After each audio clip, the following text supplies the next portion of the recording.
तो बच्चों आज की वीडियो में हम इलेक्ट्रिक पावर टॉपिक पढ़ने जा रहे हैं। उससे पहले मैं आपको वो क्वेश्चन करा दूं जो मैंने पिछली वीडियो में दिया था, और साथ ही साथ आपको पैरेलल में करंट बांटना और बता देता हूँ। देखो क्वेश्चन था 10 ओम का रजिस्टर, 10 ओम का रजिस्टर, 10 ओम का रजिस्टर, और यहाँ गड़बड़ करने के लिए ये वायर लगा रखे हैं। वैसे वो दिखाई दे रहे थे, नॉर्मल सीरीज में थे तीनों, मगर ये गड़बड़ कर दी। मैंने कहा ए और बी के बीच में इक्विवेलेंट रेजिस्टेंस बताओ, तो ए और बी के बीच में आप खुद बैटरी एज्यूम कर लिया कीजिए। तो ये 10 हो गया, ये 10 हो गया और ये 10 हो गया। ये क्वेश्चन था, ये बैटरी मैंने अपनी तरफ से लगा दी है। कभी भी ऐसे ही कभी भी इक्विवेलेंट रेजिस्टेंस पूछी जाए जिन पॉइंट के बीच में, वहाँ एक बैटरी एज्यूम कर लो। तो ये देखो 10 10 10 अभी तुम्हें दिखाई दे रहा है सीरीज में, लेकिन ये बैटरी जो है, देखो ये मान लो 20 वोल्ट की अगर बैटरी होगी तो यहाँ 0 अगर वोल्ट पोटेंशियल होगा तो यहाँ V होगा। तो आपसे मैंने एक और बात कही हुई है कि कभी भी जब तक रजिस्टर ना पड़े तो पोटेंशियल वही रहता है, तो यहाँ पर भी V ही रहेगा, तो यहाँ पर भी V ही रहने वाला है। उसी प्रकार से अगर इधर से आप देखेंगे तो यहाँ 0, तो यहाँ तक भी 0 ही रहने वाला है। और ऐसे चलते आओ चलते आओ चलते आओ, यहाँ तक भी कोई रजिस्टर नहीं पड़ा, यहाँ भी नहीं पड़ा तो यहाँ तक भी 0, और इधर भी नहीं पड़ रहा है तो यहाँ तक भी 0। अब रजिस्टर पड़ गए। ऐसे ही V था यहाँ, अब चलते आओ चलते आओ चलते आओ, कोई रजिस्टर नहीं पड़ा तो यहाँ पे भी V और यहाँ पर भी V। तो आप देखें कि 10 ओम 10 ओम 10 ओम, ये तीनों V और 0, 0 और V, इधर से देख लो तो V और 0, इधर से देख लो तो V और 0, तो तीनों V और 0 के बीच में आ गए। तो इसका मतलब ये काहे में लगे हैं, V और 0 से डायरेक्ट लगे हैं तीनों, तभी तो V और 0 पोटेंशियल डिफरेंस है, दोनों तीनों के बीच में पोटेंशियल डिफरेंस V है। तो आप ये समझ लो ऐसी सिचुएशन है। वो चित्र कंफ्यूज करने के लिए ऐसा बनाया गया है। मैंने आप पहले ही कह चुका हूँ, आप बैटरी एज्यूम किया कीजिए और देख लिया कीजिए कि जब तक रजिस्टर नहीं पड़ रहा है तब तक पोटेंशियल वही का वही है। तो अब ये 10 और 10 10 पैरेलल में हो गए ना, तो 1/10 plus 1/10 plus 1/10 equals to 1/R। तो यहाँ से R इक्विवेलेंट की वैल्यू कितनी आ गई, 3/10, यानी कि 10/3 ओम। ओम नमः शिवाय। तो बच्चों एक और चीज़ को समझते हैं, जिसमें करंट को पैरेलल में कैसे डिवाइड करना है ये समझाता हूँ। जैसे मान लो एक आपके सामने क्वेश्चन है,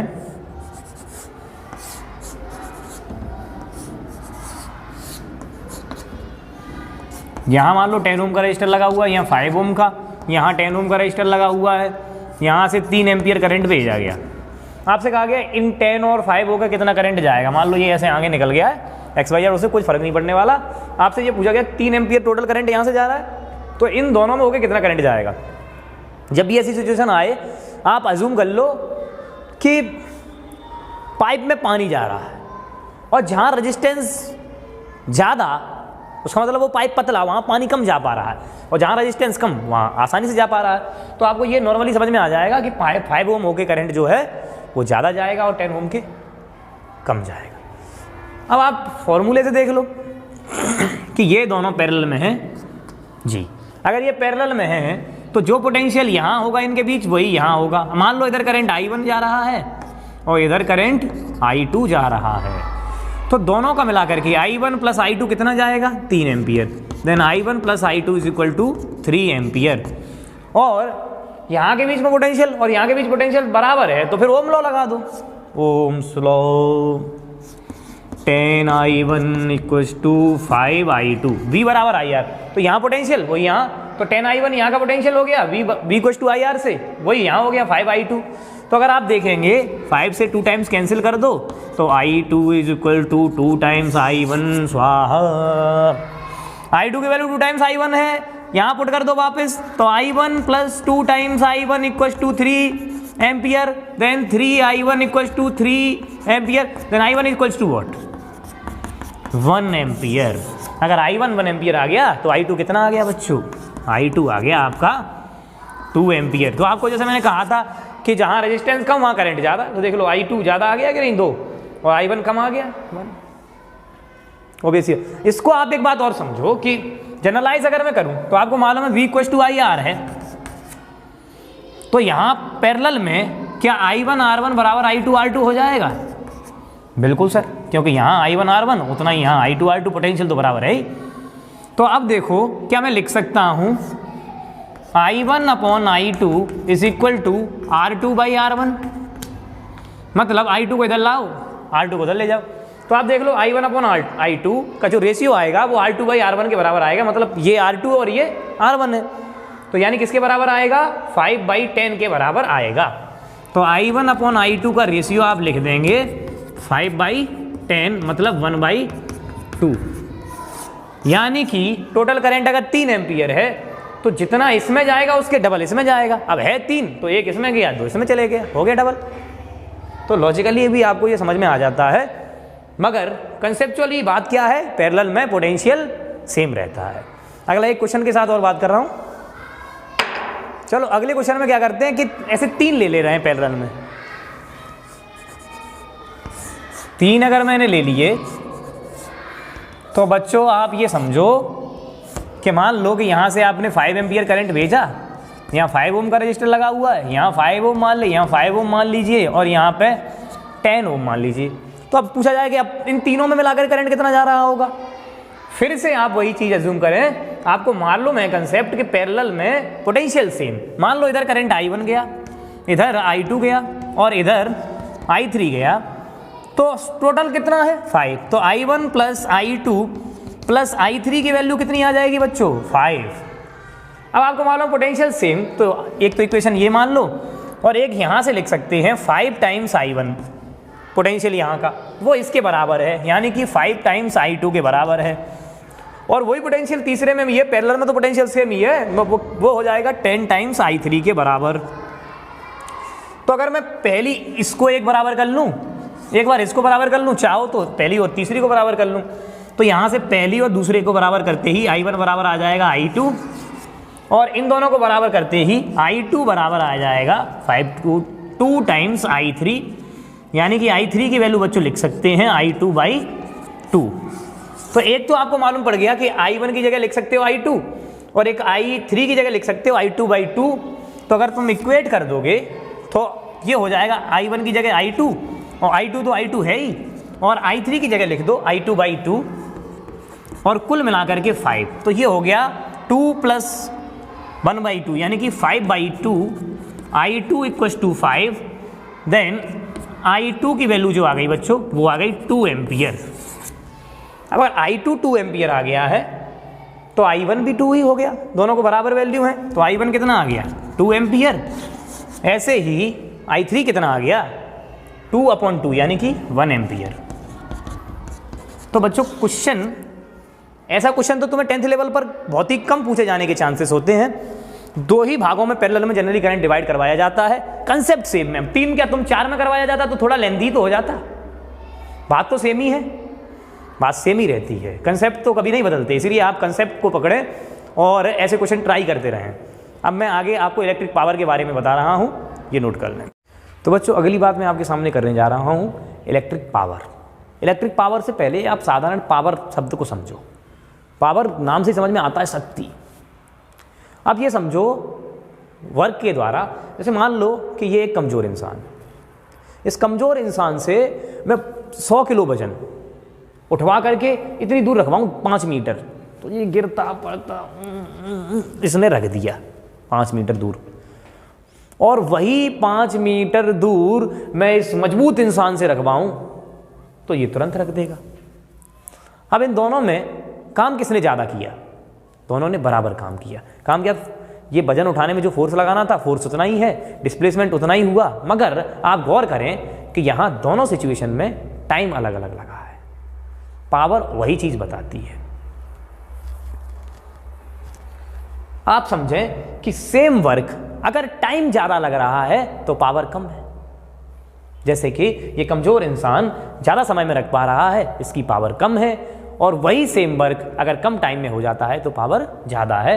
पावर एक्चुअली यही टर्म कहलाता है वर्क की होने की रेट, यानी कि work per unit time. Power उतनी ही ज़्यादा जितना वर्क ज़्यादा, पावर उतनी ही कम जितना टाइम ज़्यादा। तो इनवर्स रिलेशन हो गया टाइम के साथ, और वर्क के साथ हो गया डायरेक्ट रिलेशन। तो आप पावर को work done per unit time लिख सकते हैं। अब इलेक्ट्रिक पावर का नाम आया है तो आपको मालूम है इलेक्ट्रिक नाम में वर्क कैसे किया जाता है। वहां आपने वर्क का फॉर्मूला पढ़ा है पोटेंशियल डिफरेंस के टर्म में। पोटेंशियल डिफरेंस बराबर work done per unit charge. तो यहाँ से वर्क को हम Q डेल्टा V लिख सकते हैं। जब वर्क को Q डेल्टा V लिख सकते हैं तो ये वाला टर्म हम इलेक्ट्रिक पावर के लिए पढ़ते हैं। फिर इलेक्ट्रिक पावर, तो आप समझ गए होंगे कि इलेक्ट्रिक पावर वाला जो टर्म हो जाएगा, P इलेक्ट्रिक छोटा सा यहाँ टर्म लिखे दे रहा हूँ, वो हो जाएगा Q delta V upon T। अच्छा, और कुछ बात यहाँ देखते ही समझ में आ जाती है कि Q upon T rate of flow of charge, ये करंट कहलाता है। तो पावर जो आ जाती है इलेक्ट्रिक पावर, वो आ जाती है I डेल्टा V। तो जैसा कि आपको पता है कि ये है एम्पियर, ये है वोल्ट, और work done per unit time यानी जूल पर सेकंड क्या हो गई, पावर की यूनिट। पावर की यूनिट जूल पर सेकंड हो गई, लेकिन इसकी एक स्पेशल यूनिट इस्तेमाल करते हैं जिसे कहते हैं वॉट। तो पावर की यूनिट क्या होती है, वॉट होती है। एग्जैक्टली वो जूल पर सेकंड से बनके तैयार हुई है, यानी कि एनर्जी पर यूनिट टाइम या वर्क पर यूनिट टाइम क्या कहलाती है, पावर कहलाती है।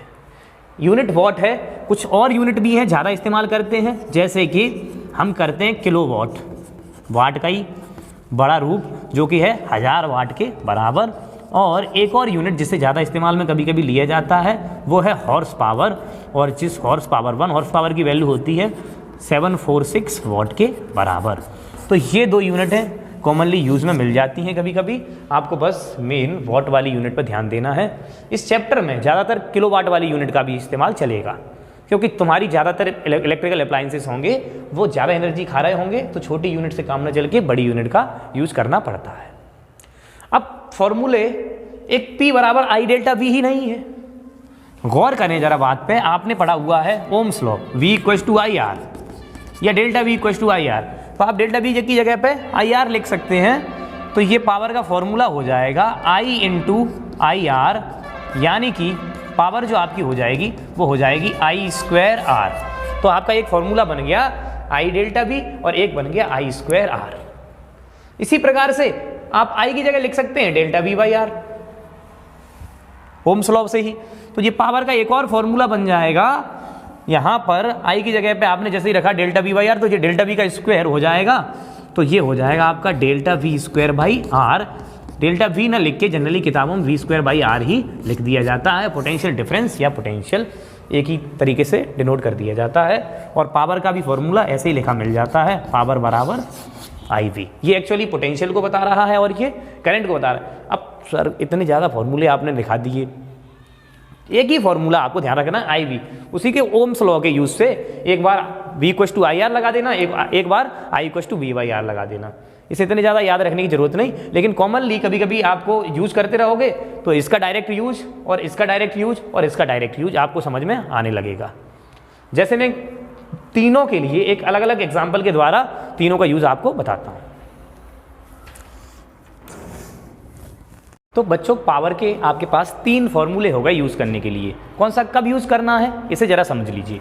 3 फॉर्मूले कौन कौन से हैं, एक V स्क्वायर बाई आर है, एक I स्क्वायर आर है, एक IV है पावर का।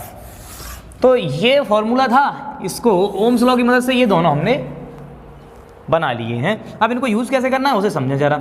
जैसे मान लो कि 220 वोल्ट की सप्लाई से आपका एक बल्ब जुड़ा हुआ है। आपसे कहा गया बल्ब कितनी पावर कंज्यूम कर रहा होगा ये बताइए, और कह दिया कि इसके बल्ब के वायर का जो रेजिस्टेंस दे रखा है वो 484 ओम दे रखा है। तो इसमें देखो 2 चीज़ें गिवन हैं, एक रेजिस्टेंस और एक वोल्टेज। तो आप देखें तीनों फॉर्मूले में रेजिस्टेंस और वोल्टेज किस में है, इसमें है। इसमें रेजिस्टेंस करंट है, उसमें करंट वोल्टेज है। तो पावर का यही वाला फॉर्मूला लगाएंगे V स्क्वायर बाई आर। फिर V स्क्वायर बाई आर लगाएंगे तो आपका हो गया ये 220 मल्टीप्लाई 220 डिवाइडेड बाई 484। 220 मल्टीप्लाई 220, इसको एक बार 22 से काट दो, इसको एक बार और काट दो, तो ये बचा 10 और ये भी बचा 10। तो पावर आ गई आपकी 100 वॉट। मतलब ये फॉर्मूला आपको कब यूज करना है, जब रेजिस्टेंस और वोल्टेज दे रखे हों। ऐसे ही मान लो मैंने आपसे बोल दिया कि कोई वही बल्ब ले लो, फिर दोबारा एक कोई बल्ब ले लिया और वो बल्ब किसी भी वोल्टेज से कनेक्टेड है, और आपसे कह दिया बल्ब में जो है करंट बह रहा है 5 एम्पियर और वोल्टेज जो है वो है 20 वोल्ट। तो पावर कितनी सप्लाई हो रही होगी बल्ब के लिए, ये बताइए। तो आप करेंगे पावर में करंट और वोल्टेज दोनों चीज़ें गिवन हो तो IV वाला फॉर्मूला लगा देंगे, यानी कि 20 multiply by 5 that is 100 what. अब आपको समझ में आ गया होगा ये कब यूज़ करना है, ये कब यूज़ करना है। अगला वाला फॉर्मूला, कभी करंट और रेजिस्टेंस दे रखा हो, मान लो यहाँ वोल्टेज ना दे के कह दिया जाता कि रेजिस्टेंस वायर का इतना है, तो फिर आप ये वाला फॉर्मूला लगा देते I²R, उसमें कोई भी ज़्यादा इलॉजिकल काम नहीं है। तो जो भी इलेक्ट्रिकल अप्लायंसेस, जैसे बल्ब हो गया और भी आपके घर में जो भी इलेक्ट्रिकल अप्लायंस हैं वो हो गए, उनके लिए रेटिंग उन पर लिख के आती है, उन पर लिख के आता है कि ये कितने वोल्टेज पर ऑपरेट करे जाएंगे और ये कितनी पावर कंज्यूम करेंगे। इनको लिखने का तरीका ऐसे लिख देते हैं ब्रैकेट में 50 वॉट 220 वोल्ट, तो आप समझ लो ये इसकी रेटिंग है, मतलब 50 वॉट पावर कंज्यूम करता है ये 220 वोल्टेज पे। अब आप इसको जरूरी नहीं कि 220 पे ही लगाएं, इसमें यह लिखा होता है कि यहाँ से यहाँ तक ऑपरेट किया जा सकता है। और भी कुछ चीज़ें होती हैं AC सोर्स के बारे में लिखी होती हैं, उनको आप समझने लगेंगे जैसे जैसे बड़ी क्लासों में पहुँचते जाएंगे। AC चैप्टर पढ़ाया जाएगा 12th में, वहाँ सब समझ में आने लगता है कि वो फ्रिक्वेंसी वगैरह वहाँ क्यों लिख दी जाती है। तो बच्चों, जैसा मैंने आपसे कहा कि पावर लिख के आएगी किसी भी इलेक्ट्रिकल अप्लायंस पे, तो फिर उससे आपके घर में कितनी एनर्जी कंज्यूम हो रही है ये बात पता चल जाती है। कैसे? क्योंकि आपको मालूम है पावर जो है वर्क डन या energy per unit time, work और एनर्जी एक ही बात है। अभी नॉर्मली धीरे धीरे समझ में आने लगेगा ये इनमें क्या रिलेशन है, जैसे जैसे 11th में वर्क पावर एनर्जी ढंग से पढ़ोगे तब। तो आप समझो energy per unit time is power, तो यहां से मैं एनर्जी लिख सकता हूं पावर इंटू टाइम। अगर बात होगी इलेक्ट्रिकल एनर्जी तो electrical power into time is electrical energy. तो यूनिट क्या हो जाएगी एनर्जी की, वॉट सेकंड कह लो आप, या फिर आप जूल कह लो। ये जूल तो हो गया नॉर्मल बातों के आधार पर, इलेक्ट्रिकल अप्लायंसेस के आधार पर हो गया वाट सेकंड। तो 1 जूल बच्चों हो गया किसके बराबर, 1 वॉट सेकंड के बराबर। तो इसके आधार पर हम ये डिसाइड करते हैं कि कितनी एनर्जी हम किसी भी इलेक्ट्रिकल अप्लायंस में कंज्यूम कर रहे हैं, कितना ऊर्जा हमारा कोई भी उपकरण, पंखा, कूलर, टीवी, कितनी एनर्जी, कितनी इलेक्ट्रिसिटी खा रहे हैं। तो आप समझो कि ये 1 वॉट और सेकंड ये बहुत छोटी यूनिट है। एक तो टाइम सेकंड भर के लिए कोई भी मशीन चले तो वो भी बहुत बेकार चीज़ है, या फिर 1 वॉट आप देखो सबसे ज़्यादा छोटी चीज़ है, जैसे कि बल्ब भी LED बल्ब, वो भी 5-6-10 वाट पावर खा लेते हैं। तो इसीलिए ये छोटी यूनिट है, इनको बड़ी यूनिट में बदलते हैं। जैसे किलोवाट में बदलो, 1000 का मल्टीप्लाई कर दो दोनों तरफ, कोई फर्क तो पड़ेगा नहीं दोनों तरफ करने से। ये हो गया 1000 जूल और इधर हो गया आपका 1000 वॉट यानी 1 किलोवाट सेकेंड। अगली पॉइंट पर ध्यान दें कि ये 1 सेकेंड 1 किलोवाट अगर पावर आए भी तो भी वो ज़्यादा काम की नहीं है। सेकेंड भर अगर आपके घर में बिजली आती है तो वो नई IC हो गई। तो अब ये यूनिट इस्तेमाल में भी नहीं आती, इसलिए यूनिट आती है इस्तेमाल में घंटों वाली। तो घंटे में बदलने के लिए आप 3600 का मल्टीप्लाई इधर भी कर दें और इधर भी कर दें। अगर इधर आपने मल्टीप्लाई किया तो ये हो गया 3600 और 3 जीरो और मल्टीप्लाई कर दो, इतने जूल। और ये इतने जूल एनर्जी किसके बराबर है, 1 किलोवाट। और 3600 सेकेंड कितने हो गया, 1 आवर। यानी ये है बच्चों 1 kilowatt hour is equal to इतने जूल। इसको ऐसा लिख लो 3.6 multiply 10 to the power 6 joule is equal to 1 kWh। ये जो kWh है ना बच्चों, ये होती है commercial unit of electrical energy. Commercial unit मतलब आपके घरों में जो मीटर लगे हुए हैं उनमें यही यूनिट एक बढ़ती है, और इसका खर्चा डिसाइड कर दिया है सरकार ने। जैसे कह दिया गाँव में इसका खर्चा 6 रुपये रहेगा, 5 रुपये रहेगा, मतलब जो भी डिसाइड कर दिया वो सरकार डिसाइड करेगी, क्योंकि आप सरकारी बिजली यूज़ करेंगे तो, या फिर प्राइवेट कंपनी की यूज़ करेंगे तो वो कंपनियां डिसाइड करेंगी। तो खर्च यही यूनिट के आधार पर, यानी कि अगर आपने 1 यूनिट खर्च कर दी तो इसका मतलब इतनी एनर्जी खर्च आपने कर दी, और इसके आधार पर हम बिल कैलकुलेट करते हैं। और ये मीटर्स में आपने देखा होगा, अपने मीटर्स में ऐसे रीडिंग बढ़ती रहती है, जैसे लिखा है 5 7 6 4 9, तो ये 9 बढ़ के 0 हो गया, तो ये 1 बढ़ गया। ऐसे बिल्कुल वैसा ही मीटर जैसा कि आपकी बाइक में, कार में मीटर होता है, उसके आधार पर हम ये डिसाइड कर लेते हैं कि कितनी यूनिट खर्च हो गई और उन्हीं यूनिट में कितनी एनर्जी खर्च हुई है, उसी के आधार पर बिल निकाल लेते हैं। क्वेश्चन के द्वारा मैं आपको समझाता हूँ। तो बच्चों इलेक्ट्रिकल एनर्जी या बिल के लिए मैंने आपके सामने क्वेश्चन लिख दिया है, जिसमें मैंने कहा कि 2 पंखे हैं, 200 वाट उनकी पावर है और वो डोमेस्टिक पावर सप्लाई से कनेक्टेड है, 6 घंटे चलाए जाते हैं दिन में। आपसे कहा गया अगर एक यूनिट का खर्चा 5 रुपये है तो पूरे महीने में बिल कितना आ जाएगा ये बताइए। आप समझो कि एक फैन की पावर हो गई 200 वाट, तो दोनों की कितनी हो गई 400 वाट। ये डायरेक्टली इसीलिए लिख दिया है, पावर कैसी क्वांटिटी है, स्केलर, सीधे सीधे जोड़े जा सकते हैं। और मैं आपको बता दूं अगर मेंशन भी नहीं किया जाता है तो दोनों के दोनों फैन पैरेलल में ही कनेक्ट माने जाते हैं। ये सारी की सारी सप्लाई मानी जाती है पैरेलल में कनेक्ट, इसलिए पावरों को सीधे सीधे जोड़ा जाता है। क्योंकि आप समझ लो कोई भी एक R1 रजिस्टर का फैन है, एक R2 रजिस्टर का फैन है और दोनों को V वोल्ट से जोड़ दिया गया, तो इसको भी पोटेंशियल डिफरेंस भी मिला, इसको भी पोटेंशियल डिफरेंस भी मिला। टोटल जो पावर आ जाएगी वो कितनी आ जाएगी, आप लिख सकते हैं, आप पहले इक्विवेलेंट रेजिस्टेंस लिख लो। इक्विवेलेंट रेजिस्टेंस लिखते 1/R बराबर 1/R1 प्लस 1/R2। तो आप देखें कि टोटल पावर को रेजिस्टेंस के टर्म में कैसे लिखा जाता है। देखो पावर बराबर V²/R है, तो फिर R बराबर क्या हो जाएगा V²/P। तो R इक्विवेलेंट बराबर V² बराबर P इक्विवेलेंट कह दो, और ऐसे ही R1 को क्या कह दो V²/P1, ऐसे ही R2 को कह दो बच्चों V²/P2। क्योंकि आपको पता है कि सब V² यानी कि पैरेलल में जुड़े हुए हैं, तो V वोल्ट से जुड़े हुए हैं, इसीलिए R इक्विवेलेंट को V²/P इक्विवेलेंट, R1 को V²/P1 और R2 को V²/P2। और वापस अगर ऐसे लिखें तो 1/R इक्विवेलेंट जो हो जाएगा उसको लिखा जाएगा P equivalent by V², P equivalent by V²।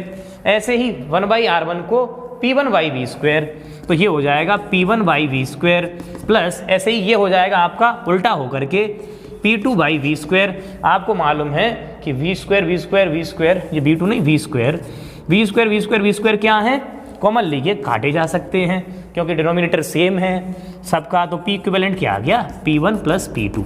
ये पहली बार मैंने किया है, जब भी आपको क्वेश्चन मिले कभी भी आप सीधे सीधे पावरों को जोड़ दो। जैसे कि ये दोनों फैन हैं तो इनकी कुल पावर, क्योंकि टोटल मान ही लेते हैं अपनी तरफ से कि वो किस में जुड़े हुए हैं, पैरेलल में। आप अपने घर पे सारे के सारे अप्लायंस पैरेलल में ही जोड़ोगे लॉजिकली, क्योंकि एक पंखा बंद करना चाहो दोनों बंद हो जाएं ऐसा आप चाहोगे नहीं, इसीलिए आप टोटल पावर को सीधे सीधे जोड़ के काम चलाओ। अगर ऐसे देखते हो तो भी वो जुड़ के उतनी ही आती है, 3 होते तो भी पैरेलल में जुड़ के उतनी ही पावर आती। तो सीधे सीधे टोटल पावर हो गई आपकी 400 वाट। 400 वाट पावर, तो एनर्जी क्या हो जाएगी, एनर्जी 1 सेकंड की हो जाएगी 400 वाट सेकंड। लेकिन आपके पंखे तो 6 घंटे चल रहे हैं ना, तो टोटल एनर्जी ऑफ 1 डे, एक दिन की जो टोटल एनर्जी मैं लिखूंगा वो लिखूंगा 400 वाट मल्टीप्लाई बाई 6, यानी कि एनर्जी ऑफ 1 डे जो आ गया आपका बच्चों वो आ गया 2400 वाट, और घंटे में चल रहा है ना तो वाट आवर। किलोवाट में बदल लो तो ये हो गया 1000 का डिवाइड कर दो तो 2.4 kWh, मतलब कि एक दिन में 2.4 kWh क्या बताया मैंने, यूनिट। तो 1 यूनिट बढ़ी, 2 यूनिट बढ़ी, 2.4 यूनिट बढ़ गई आपकी एक दिन में। तो 30 दिन में कैसे बढ़ जाएंगी, कितनी बढ़ जाएंगी, एक महीने में 30 दिन हो गए तो 3 × 2.4। अब इसका मल्टीप्लाई कर दो बच्चों, तो 3 × 4 = 12, 3 × 2 = 6 और 7, यानी कि 72 यूनिट्स आपकी बढ़ जाएंगी बच्चों। 72 यूनिट्स बढ़ गई टोटल एक महीने में। ये आ गया आपका 1 मंथ। तो आप बिल कैसे बता सकते हैं, 72 यूनिटों का बिल कितना आ जाएगा, एक यूनिट का खर्चा 5 रुपए है ना, तो 5 का मल्टीप्लाई कर दो, 5 × 2 = 10, 5 × 7 = 35, 36, 360 रुपीस आपका बिल आ जाएगा। बिल निकालना लॉजिकली मुझे लग रहा है बच्चों आपको समझ में आ गया हो। तो बच्चों मैंने इलेक्ट्रिक पावर पर आपको एक न्यूमेरिकल कराया और उसमें आइडिया दिया कि किस टाइप के न्यूमेरिकल बनाए जा सकते हैं। उसमें कोई भी टफ काम नहीं है, मैं कोशिश करूंगा एक वीडियो उसके लिए बना के तैयार करूं। अब मैं अगली बात आपको बता रहा हूं, heating effect of electric current. ये वाला जो फैक्टर आया हीटिंग इफेक्ट, अच्छा ये पहले से ही मुझे मालूम है, रेजिस्टेंस की वजह से हीट जनरेट होती है, एनर्जी का लॉस होता है। अब ये लॉस मैंने इसलिए कहा क्योंकि मुझे वायर में गर्मी की कोई ज़रूरत नहीं थी, हीट की कोई ज़रूरत नहीं थी तब, तो मैं कहूँगा ये एनर्जी का लॉस हुआ। मगर सोचो हीट की ज़रूरत तो पड़ती है ना, खाना बनाने के लिए, सर्दियों में है, कपड़े आयरन करने के लिए, इन सब के लिए मुझे हीट की ज़रूरत पड़ती है।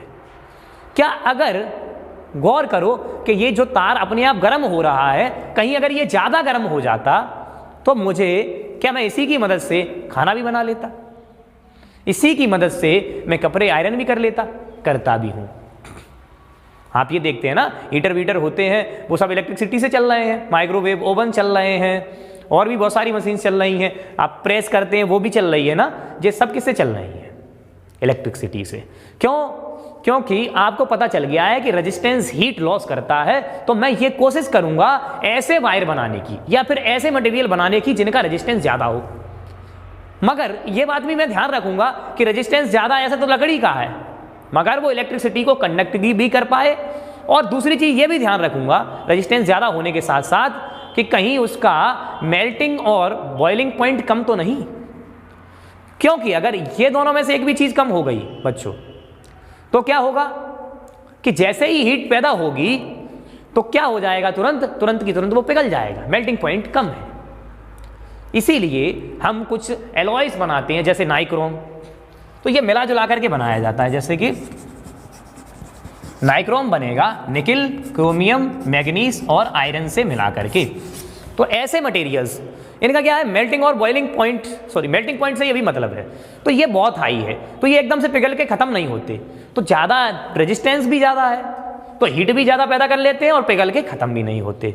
तो जो heating effect of electric current है वो ऐसा समझ लो कि उस रेजिस्टेंस की वजह से जो हीट बर्बाद हो रही थी उसका यूज करना है। तो हीट फॉर्मूले के तौर पर बन जाती है। ये एक्चुअली किसका रूप है? एनर्जी का लॉस है ना, तो ये तो एनर्जी ही है। तो आपको मालूम है कि एनर्जी बराबर पावर इंटू टाइम।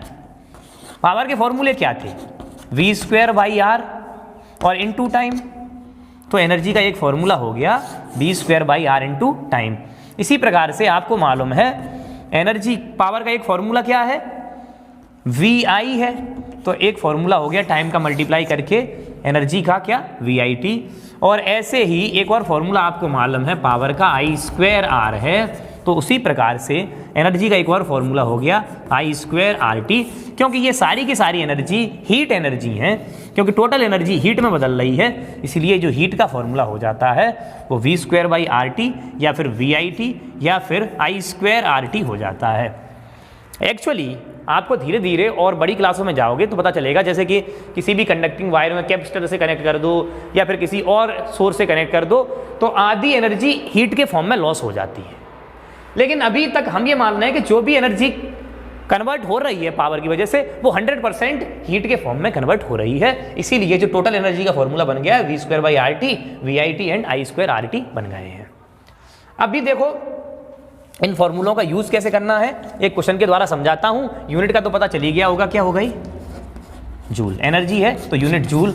इनके एप्लीकेशंस के रूप में भी बोर्ड में क्वेश्चंस पूछे जाते हैं, हीट का क्या क्या काम में यूज किया जा सकता है, तो आपको ये बातें लिखनी आनी चाहिए। वैसे लॉजिकली तो आपको पता ही होती हैं, जैसे कि आयरन तो उसका रेजिस्टेंस ज़्यादा है, प्रेस वाला जो आयरन है वो, तो उसमें क्या होगा कि सारा का सारा रेजिस्टेंस सारी की सारी इलेक्ट्रिक एनर्जी को हीट में बदल देगा। इलेक्ट्रिक हीटर्स, रूम हीटर्स, ये भी सब क्या कर रहे होंगे, इनके रेजिस्टेंस ज़्यादा है तो इलेक्ट्रिकल एनर्जी को हीट एनर्जी में बदल देंगे। तो इसीलिए आप इनकी एप्लीकेशंस भी बोर्ड में लिख सकते हैं। अब एक क्वेश्चन कर लो, उसके बाद बात को ख़त्म। तो बच्चों क्वेश्चन मैंने आपके सामने हीट का एक लिख दिया है, जिसमें a wire of length L and resistivity ρ is cutted into 2 piece and both the pieces are first connected in series and then in parallel for the same power supply for same time. Calculate the ratio of heat for both situation. मतलब कि एक तार लिया जिसकी लंबाई L है, resistivity ρ है, उसको काट के 2 टुकड़े करें। मान लो ये एक वायर है, ये कर ली इसके 2 टुकड़े। ये टुकड़ा हो गया L/2 का, ये भी L/2 का। अब ये दोनों टुकड़े सेम सप्लाई से पहले सीरीज में कनेक्ट करे गए हैं, फिर पैरेलल में कनेक्ट करे गए हैं और सेम टाइम के लिए कनेक्ट करे गए हैं। जैसे मान लो V वोल्ट से यही दोनों वायर मैं मान ले रहा हूँ एक का रेजिस्टेंस R है और बराबर बराबर भागों में काटा गया है, तो दूसरे का भी रेजिस्टेंस कितना हो जाएगा R, और किस में कनेक्ट किया गया है पहले सेम सप्लाई से सीरीज में। अगली बार ये अगर R हो गया तो इसका ये रेजिस्टेंस भी क्या हो गया R, और अगली बार इनको कनेक्ट कर दिया बच्चों पैरेलल में, तो टाइम भी सेम लिया गया है। तो पहले ये R काय में कनेक्ट किए गए हैं सीरीज में, अगली बार पैरेलल। तो जब सीरीज में कनेक्ट किए गए हैं R, तब जो पावर आ जाएगी बच्चों आपकी वो आ जाएगी V²/RT, ये पावर का फॉर्मूला है। तो पहले मैं निकालता हूँ P सीरीज, PS लिखे दे रहा हूँ, एक P लिख दूंगा, वो हो जाएगी P पैरेलल। ठीक, तो सीरीज में निकालो तो वोल्टेज कितने हैं V, रेजिस्टेंस कितना है 2R, टाइम T, तो सीरीज में जो पावर आ जाएगी V²/2R × T। ऐसे ही पैरेलल में अब रेजिस्टेंस 1/R और 1/R 2/R, यानी कि पैरेलल में हो गया बच्चों आपको R/2 R इक्विवेलेंट। तो अब पैरेलल वाले को कनेक्ट किया तो पावर आ जाएगी बच्चों V parallel P parallel V²/R/2 और × T। आपसे रेशियो पूछा गया है, डिवाइड कर दो, T से T मर जाएगा, V² को मुंह के वर कर देगा, R को काट देगा, तो PS/PP जो हो जाएगा बच्चों वो हो जाएगा 1/2/2/1। क्या करो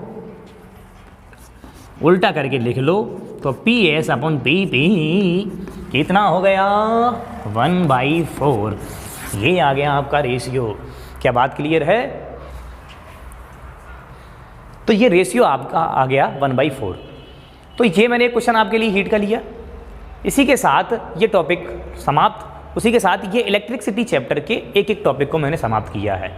कोशिश करूंगा कि न्यूमेरिकल्स पे एक वीडियो बनाई जाए बच्चों के फीडबैक के आधार पर।